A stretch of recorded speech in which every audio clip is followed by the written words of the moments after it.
at halftime we were, we knew we could come back. It's just we weren't playing very well, and we knew what we needed to do. And after the first 5 minutes of the third quarter, we knew we could, fight back. We cut the lead to single digits, I think, and then, they hit a couple shots, and we just always kept it within 10. And, we got to a point where we were able to strike and, make the game really close towards the end. And then, we made just enough plays to get to overtime, and then in overtime, we took over. So Per Günther hit that three, down three with, I don't even know how much time left. And the only thing in my head was to get the ball. I knew they were going to foul, but try to get to a spot where I could shoot and then hopefully get 3 free throws. But they called the foul before. I wish I would have made the first free throw. Had to miss the second one. The ball took a perfect bounce. Rubit, mistimed his jump. Brian tipped it a little bit. I was able to get it, dribble to the corner. My initial thought was to shoot. Once I got there, I saw Rickey coming, just handed it to him, ran over Per Günther, and, Rick knocked down the shot to go into overtime, and, we were able to come back and, win that game, which was, huge for us in, winning that series. But in those situations, I feel like those situations very rarely work. And I've seen it a handful of times where it actually worked. And it was a great miss by Chris. And even Brian and Max fighting for the rebound, I think they got a hand on it.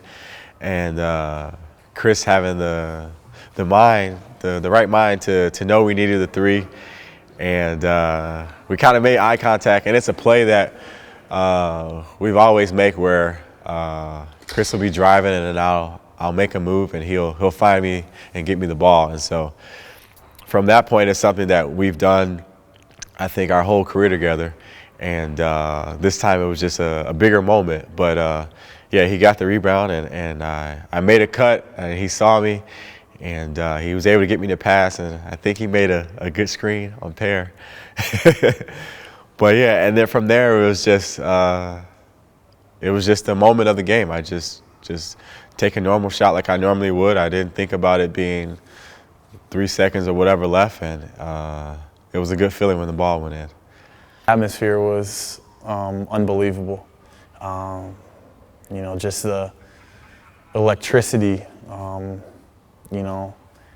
building up, the crowd, just the defeat when Per Günther hit the three, and then just the excitement that led out when Rickey hit the three to go into overtime was something very special that I'll never forget. It was an unbelievable atmosphere, and credit to the fans for giving us that atmosphere.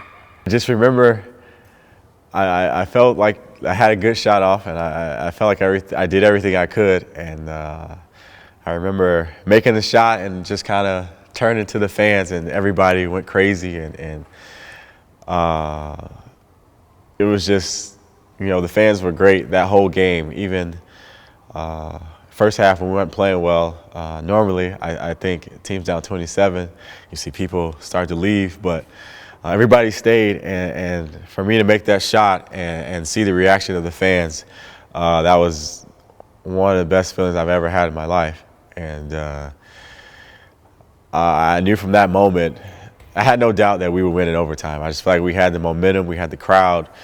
We knew that they were, if not tired, a little bit defeated from, being up 27 and losing the lead. But that was, the crowd was electric, and you just saw like a sea of yellow shirts, and it was amazing. Es geht einen Rollentausch. Ich werde heute mal einen Tag sozusagen im Leben eines Basketball-Bundesliga-Profis verbringen und bin jetzt gerade auf dem Weg zu den EWE Baskets.